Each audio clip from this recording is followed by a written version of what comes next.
Good morning. કેમ છો? મજામાં?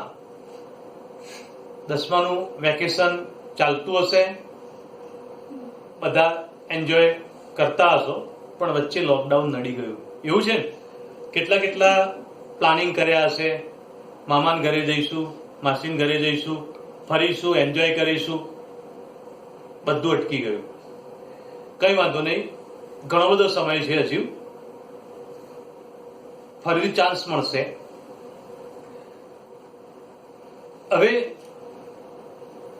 આ વિડીયો ઓનલાઈન કેમ આપવો પડે છે? આમ તો ડેમો ક્લાસ આપણે સ્કૂલમાં જ લઈ લઈએ, પણ આપણે સ્કૂલમાં હમણાં મળી શકીએ નહીં, એટલા માટે ડેમો ક્લાસની અંદર આપણે વિડીયો દ્વારા સમજૂતી થોડી મેળવીશું. સાયન્સ શું છે, કઈ સ્કૂલ પસંદ કરવી, ત્યાર પછી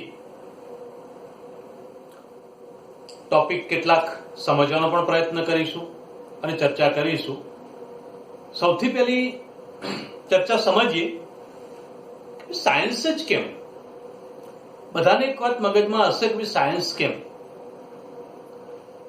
તો સાયન્સ માટે એક વાક્ય યાદ રાખજો: સાયન્સ ભણેલો વિદ્યાર્થી કદી બેકાર રહેતો નથી.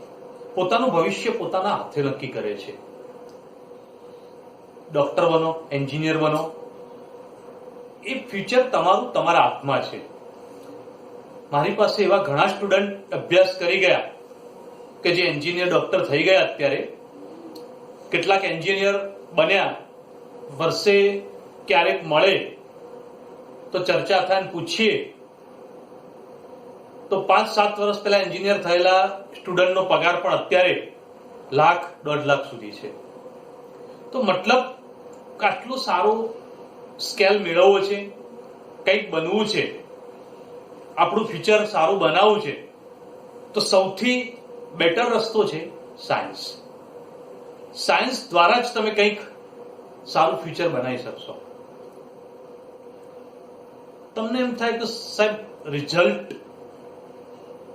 તો બેટા તમારા દાદાને, બાને પણ પૂછજો, ઘરમાં જે વડીલો એને પણ પૂછજો કે મહેનત કર્યા વગર તો કશું જ મળતું નથી. અત્યારના બાળકોને કેવું છે, મહેનત ઓછી કરવી છે, અપેક્ષાઓ મોટી રાખવી છે. મહેનત જો કરશો રેગ્યુલર તો સફળતા ચોક્કસ મળશે અને સાયન્સમાં ખૂબ જ સારી સફળતા મેળવી શકશો. તો સાયન્સ કેમ જરૂરી છે? આપણું ફ્યુચર એકદમ બ્રાઇટ બનાવવા માટે. ઓકે, હવે પ્રશ્ન થશે કે અમારી સ્કૂલ જ કેમ? તો પહેલી વાત છે કે અમારી સ્કૂલના સ્ટાફની વાત કરીએ તો ફિઝિક્સ, કેમિસ્ટ્રી, બાયોલોજી અને મેથ્સનો જે સ્ટાફ છે એ બધો સ્ટાફ લગભગ 8-8, 10-10 વર્ષ એક્સપિરિયન્સ વાળો સ્ટાફ છે. કેમિસ્ટ્રી મારો પોતાનો સબ્જેક્ટ છે. હું પોતે કેમિસ્ટ્રી 15 વર્ષથી ભણાવું છું અને જો અનુભવી સ્ટાફ હોય તેનો લાભ પણ તમને ચોક્કસ મળે છે. પણ પેલી વાત જરૂરી, મહેનત કર્યા વગર કશું જ મળતું નથી. આ ખાસ ધ્યાન રાખજો. સાયન્સ રાખવું છે, ઘણાને એવું હોય છે કે સાયન્સ રાખ્યું એટલે રાખવા માટે સાયન્સ, અમે સાયન્સ રાખ્યું છે, બેગ ભરાઈને ટાઈ લગાવી અને રોજ સ્કૂલમાં જતા હોય. કોઈ પૂછે સાયન્સમાં જઈએ છીએ, 11-12 સાયન્સ છે, તો ખાલી ટાઈ લગાવીને સ્કૂલ બેગ ભરાઈને, ઘણા સ્કૂલ વાળા બ્લેઝર પણ આપતા હોય છે, તો એ પહેરીને ખુશ થવા માટે સાયન્સ રાખ્યું છે એવું ન હોય. સાયન્સ સારું રિઝલ્ટ માટે, આપણું ફ્યુચર બનાવવા માટે છે. ઓકે, તો આ ખાસ ધ્યાન રાખજો. બકા મહેનત કરજો. હવે અમારી સ્કૂલનો સ્ટાફ બધો એક્સપિરિયન્સ તમારા માટે પૂરેપૂરી મહેનત કરશે અને સારામાં સારી મહેનત કરી અને સારામાં સારું રિઝલ્ટ મેળવવા માટે અમે પૂરેપૂરો પ્રયત્ન કરીશું. જેમાં અઠવાડિયાની અંદર એક દિવસ એક્સ્ટ્રા લેક્ચરમાં નીટજીનું પણ પ્લાનિંગ અમે કરાવીશું. ઓકે, તો બીજી સ્કૂલના સાપેક્ષમાં સ્કૂલ કેમ પસંદ કરવી? તો એક્સપિરિયન્સ સ્ટાફ છે, રેગ્યુલર સ્ટડી રહેશે, રેગ્યુલર ટેસ્ટ લેવાશે અને નીટજીની તૈયારી પણ સ્કૂલમાં જ કરવામાં આવશે. ઓકે, તો અહીંયા આગળ આ સ્કૂલ પસંદ કરો બહુ સારામાં સારું રિઝલ્ટ અમે લાવી આપીશું, પ્રયત્ન પૂરેપૂરો અમે કરીશું. ઓકે, હવે સાયન્સની અંદર અભ્યાસ કરતા હોઈએ તો આપણે ટોટલ 3 સબ્જેક્ટ મેન હોય છે. તમે બધા જ કદાચ કોઈને કોઈ કોન્ટેક્ટમાં આવીને ચર્ચાઓ કરેલી હશે. 3 સબ્જેક્ટ મેન હોય છે અને મેન 3 સબ્જેક્ટ કેવા છે તો એની અંદર થોડી વાત કરીએ. બગા તો એની અંદર વાત આવે છે ફિઝિક્સ જે કમ્પલસરી સબ્જેક્ટ છે, કેમેસ્ટ્રી એ પણ કમ્પલસરી સબ્જેક્ટ છે, બધાને રાખવાનો છે. હવે વાત કરીએ ત્રીજા સબ્જેક્ટની અથવા મેથેમેટિક્સ. આ બેમાંથી તમે કોઈ પણ એક સબ્જેક્ટ પસંદ કરી શકો છો. ઓકે, તો જેને બાયોલોજીમાં ઇન્ટરેસ્ટ હોય, ડોક્ટર બનવું છે, એમબીબીએસ, હોમિયોપેથિક, આયુર્વેદિક, ડેન્ટલ, ફિઝિયોથેરાપિસ્ટ, વેટરનરી ડોક્ટર છે કે આના જ લગતા બીજા ઘણા બધા કોર્સો છે, જો એમાં જવું છે તો બાયોલોજી પસંદ કરી શકો છો. જ્યારે મેથ્સ મેથેમેટિક્સમાં બધી જ એન્જિનિયરિંગ લાઈનો છે, તો બધી જ એન્જિનિયરિંગ લાઈનો આના દ્વારા આપણે સિલેક્ટ કરી શકીએ છીએ. આ ઉપરાંત આર્કિટેક્ચરમાં પણ જઈ શકાય છે મેથેમેટિક્સ દ્વારા, તો મેથેમેટિક્સ તમે પસંદ કરી શકો છો. જ્યારે ફાર્મસીની એક લાઈન એવી છે કે જે બાયોલોજી અને મેથ્સ કોઈ પણ સબ્જેક્ટ સિલેક્ટ કર્યો હોય તો ફાર્મસીમાં જઈ શકો છો. ઓકે, તો સબ્જેક્ટ કયો સિલેક્ટ કરવો આ બે કમ્પલસરી છે, આ બે સબ્જેક્ટ ઓપ્શનલી છે અને તમે બંનેમાંથી કોઈ પણ એક સબ્જેક્ટ પસંદ કરી શકો છો. જેમાં ઇન્ટરેસ્ટ હોય એ સબ્જેક્ટ પસંદ કરજો. ઘરવાળા કહે છે ડોક્ટર બનવું છે, ડોક્ટર જ બનાવવો છે, પણ આપણને તો ગણિતના દાખલા જ દેખાતા હોય, કેલ્ક્યુલેશનમાં મજા આવતી હોય, તો આજ પસંદ કરજો. વનસ્પતિ શાસ્ત્ર, પ્રાણીશાસ્ત્ર અને એમાં ઇન્ટરેસ્ટ હોય તો બાયોલોજી પસંદ કરજો. ઓકે, તો આ ધ્યાન રાખજો. તમને એમ થશે ડોક્ટર બની ગયા તો એન્જિનિયર તો ડોક્ટર કરતા થોડા પાછળ હોય. ના, તમે જે પણ વસ્તુનો ઉપયોગ કરો છો એ ઇન્વેન્ટ કોણ કરે છે, બધું રિસર્ચ કોણ કરે છે, તે બધું રિસર્ચ એન્જિનિયરના હાથમાં છે. તમને એક સાદી વાત કરું બગા, પ્રણવ મિસ્ત્રીનું નામ સાંભળ્યું હશે બધાએ. પ્રણવ મિસ્ત્રી જે છે ઇલેક્ટ્રોનિક ક્ષેત્રે ઘણું મોટું નામ છે. પ્રણવ મિસ્ત્રી અમારા સમાજનો જ એક મારા કરતા પણ ઓછી ઉંમરનો છોકરો છે. પ્રણવ મિસ્ત્રી એન્જિનિયરિંગ લાઈન કેમ પસંદ કરી, કદાચ તમને આ વાત ખબર નહીં હોય. પ્રણવ મિસ્ત્રી 12માની અંદર જ્યારે અમે ભણતા હતા ત્યારે મેથ્સ અને બાયોલોજી બંને કમ્પલસરી, મતલબ 4 સબ્જેક્ટ દ્વારા સાયન્સ રાખવું પડતું હતું. જેમાં પ્રણવ મિસ્ત્રીએ જે મહેનત કરી હતી, જે ફોકસ કર્યો હતો, બાયોલોજી મેથ્સ બંને મહેનત કરી, 4 પણ એનો ગોલ હતો એમબીબીએસ નો. પણ એમબીબીએસ માં જવા માટે 2 માર્ક ઓછા પડ્યા અને 2 માર્ક ઓછા પડ્યા ત્યારે એમ થયું કે હવે શું કરીશું. ત્યારે કોઈ પણ જાતની નિરાશા લાયા વગર, કોઈ પણ જાતનું નાસીપાસ થયા વગર અહીંથી કંઈક વધારે કરીશું એમ કરી અને એન્જિનિયરિંગમાં એડમિશન લઈ લીધું નિરમામાં. અને નિરમામાં એન્જિનિયરિંગમાં એડમિશન મળી ગયું અને પછી એને પાછળ વળી ન જોયું કે ભાઈ મારે ભલે એક વખત તકલીફ પડી પણ હવે તકલીફ ન પડવી જોઈએ. ત્યાર પછી કદી પાછળ નથી જોયું. આજેનો પગાર કદાચ કરોડોમાં હશે મહિનાનો. ઓકે, તો એવું નથી કે એન્જિનિયરિંગ લાઈન એટલે પાછળ પડી જઈશું. ઇન્ટરેસ્ટની વાત છે. બાયોલોજી કરતા મેથ્સ વાળા આગળ જતા રહે એવું પણ નથી. ડોક્ટરની એક વાત કરું, અમદાવાદને એક પ્રખ્યાત ની રિપ્લેસમેન્ટ ઢીંચણનું ઓપરેશન કરે એ ડોક્ટર, એની ઇન્કમ વિચારીએ ને તો મહિનાની કરોડો ઉપર છે. મહિનાની. એટલે ડોક્ટરની ઇન્કમ પણ સારી હોય છે, પણ બધું ક્યારે મળશે? 11-12 સાયન્સમાં સારું રિઝલ્ટ મળશે તો, નહીતર કશું જ નથી. એટલે 11-12 સાયન્સ સારામાં સારા મહેનત સાથે પાર પાડી દેવાનું છે. ઓકે, જે પણ ડોક્ટરો છે, જે પણ સારા એન્જિનિયરો છે, એ બધા શાના આધારે 11-12 સાયન્સના સારા રિઝલ્ટના આધારે જ આગળ આવ્યા છે.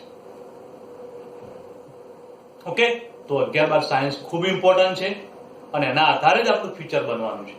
તો એક વાક્ય હવે ક્લાસમાં પણ ઘણી બધી વખત કહીશ, અહીંયા પણ કહું, 2 વર્ષની સખત મહેનત, આખી જિંદગીનો આરામ.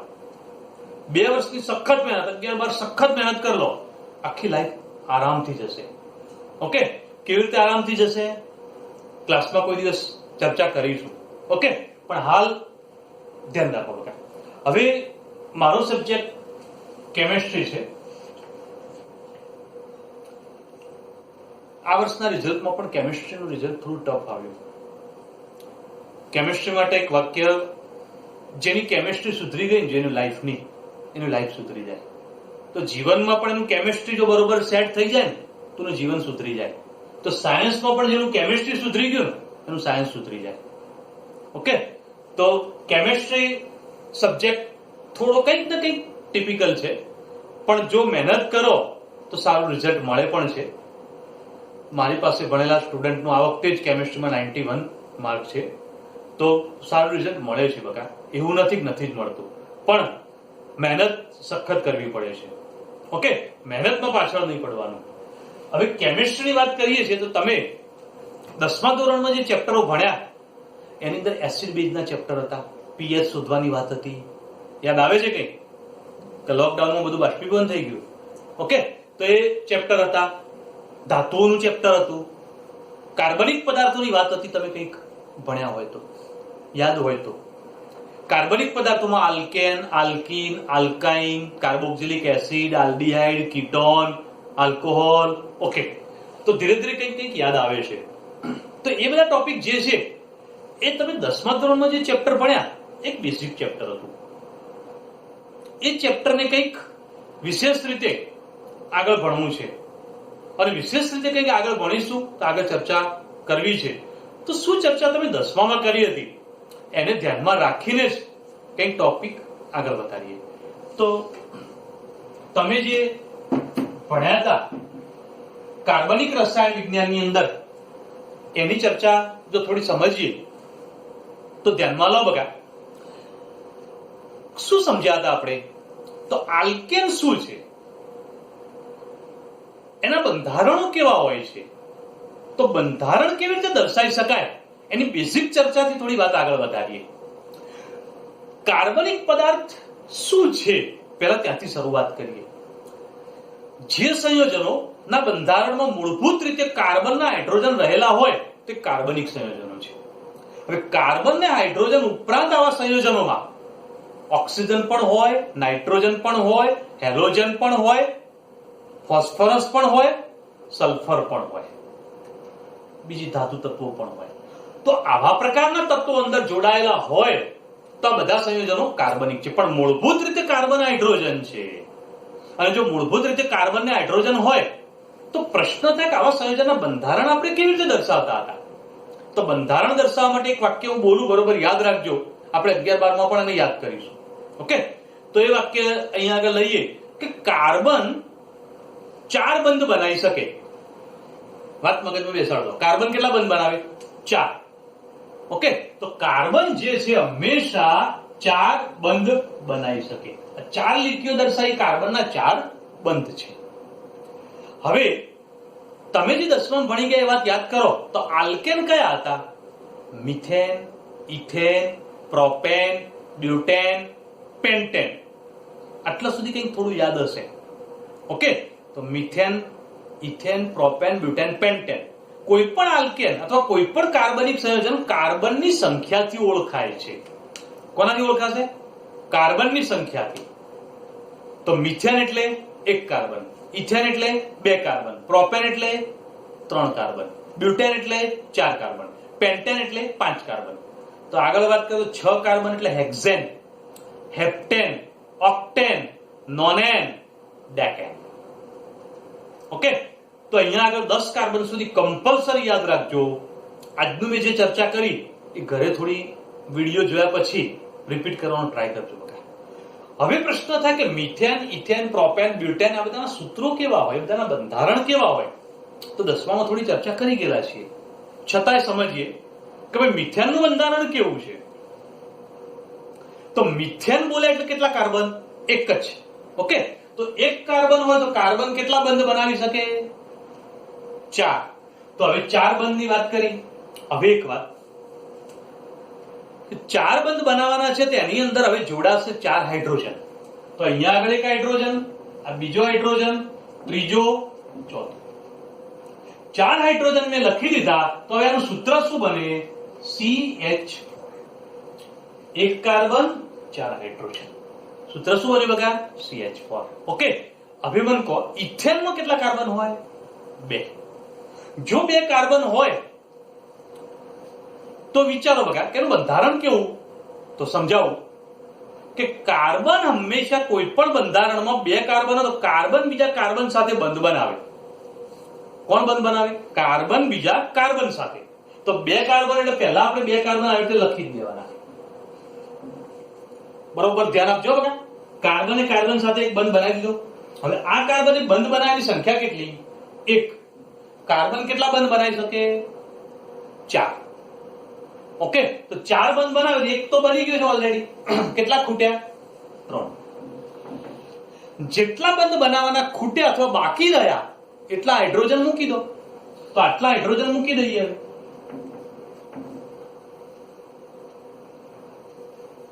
ઓકે, સેમ આ બાજુ આ કાર્બને પણ એક બંધ બનાવ્યો છે. તો બાકી રહ્યા 3 હાઇડ્રોજન. તો 3 હાઇડ્રોજન મૂકી દો. તો આ સૂત્ર જે બન્યું એ કોનું કહેવાય બગા? ઇથેન. ઓકે, તો ઇથેનનું સૂત્ર આવું બન્યું CH3 CH3. ધ્યાન આપો, CH3 બંધ, CH3 તો ઇથેન છે. બીજી રીતે ઇથેનને લખવું હોય તો કાર્બન 2 હાઇડ્રોજન 6. તો સૂત્ર શું કહેવાય? C2H6. તો ઇથેન છે. હવે પ્રોપેનમાં કેટલા કાર્બન હોય? 3. તો હવે બંધારણ દર્શાવવું તમારા માટે બહુ સરળ છે. તો ધ્યાન આપજો બગા, 3 કાર્બન એટલે 1 2 3. આપણે શું બોલ્યા હતા? જેટલા પણ કાર્બન હોય બધા કાર્બન એકબીજા સાથે જોડાઈ જાય. જોડાઈ ગયા. ઓકે, હવે મને કહો આ કાર્બને કેટલા બંધ બનાયા? 1 જ. તો કેટલા બાકી રહ્યા? 3. જેટલા બાકી રહ્યા એટલા હાઇડ્રોજન. હવે આ કાર્બને કેટલા બંધ બનાવ્યા છે? 1 ને 2. કેટલા બાકી રહેશે? 2. તો 2 હાઇડ્રોજન મૂકી દીધા. જો આજુબાજુના કુલ બંધની સંખ્યા તો 4 જ આવશે. આ કાર્બનની આજુબાજુ જુઓ 4 બંધ, આ કાર્બનની આજુબાજુ 4 બંધ. તો અહીંયા આગળ આને કેટલા બંધ બનાવ્યા છે? 1. કેટલા બાકી રહેશે? 3. ઓકે, તો હવે આના ઉપરથી એનું સૂત્ર લખીએ. તો ધ્યાન આપજો, CH3 પછી અહીંયા આગળ વચ્ચેના કાર્બન ઉપર 2 હાઇડ્રોજન એટલે CH2. તો અહીંયા આગળ CH3. તો પ્રોપેન છે આ રીતે. ઓકે, બીજી રીતે આનું સૂત્ર લખવું હોય તો અહીંયા આગળ દર્શાવીએ C3H8. હવે 4 કાર્બન હોય તો 4 કાર્બનનું એનું બંધારણ દર્શાવીએ છીએ. તો ધ્યાન આપજો બગા, 1 2 3 4. 4 કાર્બન મેં દર્શાવી દીધા છે. બરાબર, તો 4 કાર્બન મેં લખ્યા. બ્યુટેન કહેવાશે આને. શું કહીશું? બ્યુટેન. હવે જો આ કાર્બને કેટલા બંધ બનાવે? 1. તો અહીંયા આગળ જોઈ લો 3 ખૂટ્યા. આ કાર્બને કેટલા બંધ બનાવ્યા? 2. તો કેટલા ખૂટશે? 2. આ કાર્બને પણ 2 જ બંધ બનાવ્યા છે તો 2 ખૂટ્યા. અને આ કાર્બને એક જ બંધ બનાવ્યો તો 3. તો જેટલા ખૂટે એટલા હાઇડ્રોજન મૂકી દો. ઓકે, તો અહીંયા આગળ પણ 2 હાઇડ્રોજન, અહીંયા 3 હાઇડ્રોજન. કાર્બનના હાઇડ્રોજનની સંખ્યાના આધારે બંધારણનું સૂત્ર ફરીથી લખું. આ કાર્બન સાથે કેટલા હાઇડ્રોજન છે? 3. CH3. ઓકે, આ પછીના કાર્બન પાસે 2 હાઇડ્રોજન CH2. આની પાસે પણ 2 CH2. આની પાસે 3 તો CH3. તો બ્યુટેન છે. ઓકે, એનું સૂત્ર થશે C4H3. તો હવે આના પછી કાર્બનની સંખ્યા વધે તો ચોપડો હોય તો નોંધતા જજો બગા, ચોપડો લઈને બેસજો, નોંધતા જજો. 5 કાર્બન હોય તો શું લખીશું? પેન્ટેન લખ્યું. Okay, 5 carbon. આવી રીતે 5 કાર્બનનું બંધારણ તમારે બનાવવાનું. આ રીતે લખવાનું, સૂત્ર લખવાનું, નામ લખો પેન્ટેન. 6 કાર્બન હોય તો હેક્ઝેન, 7 હોય તો હેપ્ટેન, 8 હોય તો ઓક્ટેન, 9 હોય તો નોનેન, 10 હોય તો ડેકેન. તમને એમ થાય સાહેબ 11 હોય તો હોઈ શકે છે, તો 11 કાર્બન હોય તો અનડેકેન કહેવાય. 12 હોય તો ડોડેકેન, 13 હોય તો ટ્રાઇડેકેન. ઓકે, તો ટેટ્રાડેકેન, પેન્ટાડેકેન, હેક્સાડેકેન, હેપ્ટાડેકેન, ઓક્ટાડેકેન, નોનાડેકેન. અને 20 હોય તો આઇકોસેન. શબ્દો યાદ રાખશો, કંઈક ના કંઈક જાણવા મળશે નવું. ઓકે બકા, તો અહીંયા આગળ ધ્યાન આપો અને ક્લિયર કરી દો. 21 હોય તો અનાઇકોસેન, 22 હોય તો સેમ પ્લાન જેવું ડોઆઇકોસેન. તો તમને થાય સાહેબ 30 હોય તો ટ્રાઇકોન્ટેન. શું કહીશું? ટ્રાઇકોન્ટેન. ઓકે બકા, તો એવી જ રીતે આગળ 40 હોય તો ટેટ્રાકોન્ટેન, 50 હોય તો પેન્ટાકોન્ટેન. બરાબર. તો હવે આ જે ચર્ચા કરી આપણે, તમારે આજ શું ધ્યાનમાં લઈશું બકા? 1 થી 10 કાર્બન મેં 4 સુધી લખીને તમને સમજાવ્યું છે. કઈ કન્ફ્યુઝન લાગે તો વિડીયો ફરીથી રિપીટ કરીને જોજો, તો આ બધું ફરીથી ખ્યાલ આવશે. ઓકે, તમારે 10 કાર્બન સુધી આ બંધારણ બધા એક ચોપડામાં લખી દેજો. બરોબર. આવા સંયોજનના હવે અલગ અલગ પ્રકારના નામકરણની ચર્ચા કરીશું અને નામકરણની ચર્ચા જે છે એ સમજીશું. ઓકે બકા, તો હવે આગળની વાત સમજીએ નામકરણની. હવે આલ્કેન સંયોજનો 10 કાર્બન સુધી તો કમ્પ્લીટ તૈયાર કરી દેજો. બરાબર. હવે આવા આલ્કેન સંયોજનોમાં તમે અત્યાર સુધીમાં જે ભણ્યા છો એમાં સાદા સરળ આલ્કેન સંયોજનની વાત જ કરી કે ભાઈ 1 કાર્બન તો methane, 2 carbon ethane, 3 carbon propane, butane, pentane, hexane, heptane, octane, nonane, decane. 10 ચોપડામાં લખી દીધું હશે. ઓકે, ચલો. હવે આલ્કેન સંયોજનો સીધે સીધા હોય એવું નથી હોતું, એમાં શાખા પણ પડતી હોય છે. અને જો શાખા પડે તો એવા આલ્કેન સંયોજનો કેવા હોય તો થોડી સમજવાની વાત કરીએ. જો ધ્યાનથી સમજશો તો કંઈક મજા પણ આવશે. ઓકે, તો ધ્યાન આપજો બગા. આલ્કેન સંયોજનનું નામકરણ કેવી રીતે કરીશું તો એ નામકરણ વાળી વાત સમજવાનો પ્રયત્ન કરીએ. દાખલા તરીકે એક બંધારણ અહીંયા લખું છું, CH3 CH2 CH3. આને કયા નામથી ઓળખીશું તો 3 કાર્બન છે. શું કહીશું બકા? પ્રોપેન. ઓકે, સરસ. હવે આ પ્રોપેન મેં જે દર્શાવ્યું છે એની અંદર આ કાર્બન ઉપરથી એક હાઇડ્રોજન નીકળી ગયો અને ત્યાં આગળ બીજો એક કાર્બન જોડાઈ ગયો, આવી રીતે CH3 દ્વારા. મતલબ કે આવો ભાગ ત્યાં જોડાઈ ગયો. તો હવે આ નામકરણ કેવી રીતે કરી શકાય તો થોડી ચર્ચા કરું, ધ્યાન આપજો બકા. CH4 લખીએ તો આનું નામ શું બોલો છો તમે? મિથેન. ઓકે, CH4 માંથી એક હાઇડ્રોજન જતો રહે તો CH3 થઈ જાય, તો આને કહેવાય મિથાઇલ. શું કહીશું? યાદ રાખજો બકા, મિથાઇલ. ક્લિયર? તો હવે જુઓ, CH3 કેટલા કાર્બન?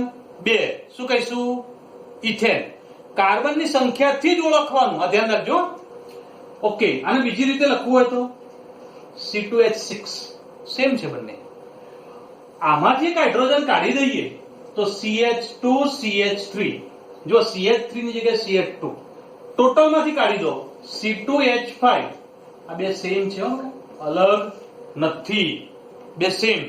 તો આને ઇથેન કહીએ. એમાંથી એક હાઇડ્રોજન નીકળી જાય તો એને ઇથાઇલ કહેવાય.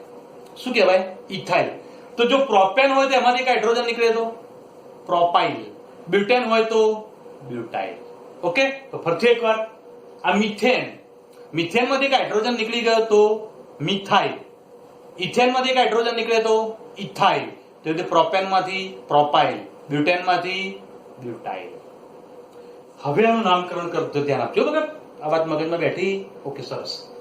હવે આ જે બંધારણ દર્શાવ્યું એમાં લાંબામાં લાંબી અથવા વધુમાં વધુ કાર્બન વાળી સીધી સીધી શૃંખલા કેટલા કાર્બન વાળી છે? તો આપણે જુઓ, 1 2 3 કાર્બન. કેટલા કાર્બન છે? 3. ઓકે, તો 3 કાર્બન વાળી સીધી સીધી શૃંખલા છે. તો આ એક કાર્બન એની શાખામાં ગણાય. શું ગણીશું એને? શાખા. ઓકે, તો હવે ધ્યાન આપો બગા, શાખામાં કાર્બન છે. હવે આ 3 કાર્બનની શૃંખલામાં નંબર આપીશું. નંબર અહીંથી આપો અથવા આ બાજુથી આપો. જે બાજુથી શાખા નજીક પડતી હોય ને એ બાજુથી નંબર અપાય. નંબર કઈ બાજુથી આપીશું? જે તરફથી શાખા નજીક પડે તે બાજુથી. હવે અહીંથી આપીએ તો બીજા કાર્બન ઉપર શાખા છે અને અહીંથી આપીએ તો એ બીજા કાર્બન ઉપર શાખા છે. તો ગમે તે બાજુથી નંબર આપો, પહેલો, બીજો, ત્રીજો. અહીંથી પણ પહેલો, બીજો, ત્રીજો આપી શકો, કોઈ ફરક નહીં પડે. ઓકે, હવે બીજા કાર્બન ઉપર આ શાખા જે છે કેટલા કાર્બનની છે? 1. તો એને કયા નામથી ઓળખ્યા હતા? મિથાઇલ. કયા કાર્બન ઉપર છે? બીજા ઉપર. 2 મિથાઇલ. બરાબર. હવે આની વાત પતી ગઈ. કુલ કાર્બન કેટલા છે? 3. 3 કાર્બન નું મૂળભૂત નામ આપણે શું બોલ્યા હતા? પ્રોપેન. તો આનું નામકરણ થઈ ગયું આનું 2 મિથાઇલ પ્રોપેન. બોલો, ખ્યાલ આવે? થોડું ધ્યાન આપજો બગા, સાયન્સ રાખવું છે તો સમજવું પડશે.